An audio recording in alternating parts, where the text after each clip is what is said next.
County. Thanks for joining us tonight. I'm Justin Wilfon. We've been following this story all day long here. We have live Team 2 coverage we're getting to tonight. But first, we want to get the latest, what's new now and next. Here's what we know right now tonight. This is where it happened at the Arrive Perimeter Apartments in Dunwoody. Tonight, we've learned 4 people were taken to the hospital. Multiple people we talked to say they smelled gas before that explosion. And new tonight, we're learning exactly which homes were impacted. Dunwoody police posting this picture on social media tonight. Those 8 buildings circled, they say are unsafe to go back to. Now, the Red Cross helping the people that are still without a home tonight. Many of them are now at the hotel across the street from that apartment complex. We'll take you there in just a minute. And next, figuring out just what happened here. There's still a long investigation ahead to learn what caused the explosion and if anything could have been done to prevent this. Now let's get to our live Team 2 coverage here this evening of this explosion and its impact on the people who live at and near that apartment complex. Channel 2's Tom Regan at the apartment complex tonight. Elizabeth Rollins across the street where the Red Cross is helping people tonight.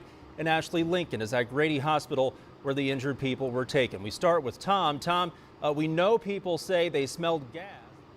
Any clarity on what caused this? Well, Justin, natural gas has been thought of as a possible cause to this explosion, but there has been no official ruling yet. In fact, an Atlanta Gas Light crew is on the scene right now investigating. I noticed that police are not allowing residents into the parking lot of the complex. Instead, they've been parking out here on the street and walking to buildings that were not damaged by the explosion. Of course, the building where this happened is still off limits. There's a risk of portions of that building caving in.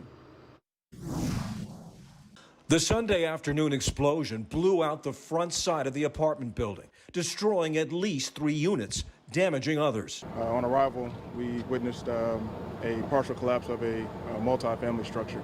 Firefighters initially feared many residents were trapped inside. There was a really big shake and some things like fell. Kate Collette, who lives in the building, rushed outside. It was scary once we saw the front of the building. We did see a woman with a baby who was hurt. The baby was fine, but her legs were hurt. Firefighters began a treacherous search of the blast-damaged building. Fortunately, no one was trapped, but 4 people were hurt. Those injuries are minor to our knowledge right now. Nobody was severely injured.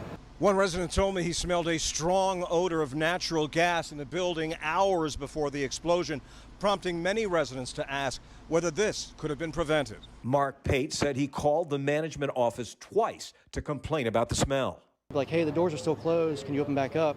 And I made a joke, not knowing this was going to happen, that if I lit a match in here, the whole building's going up in smoke. And Tom Regan live at the scene for us again tonight. Tom, did the apartment complex call the fire department earlier today about that suspected gas leak?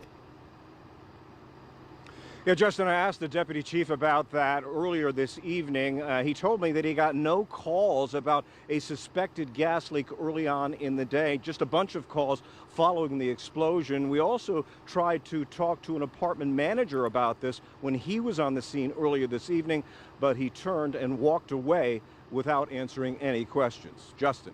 Still a lot to sort through there.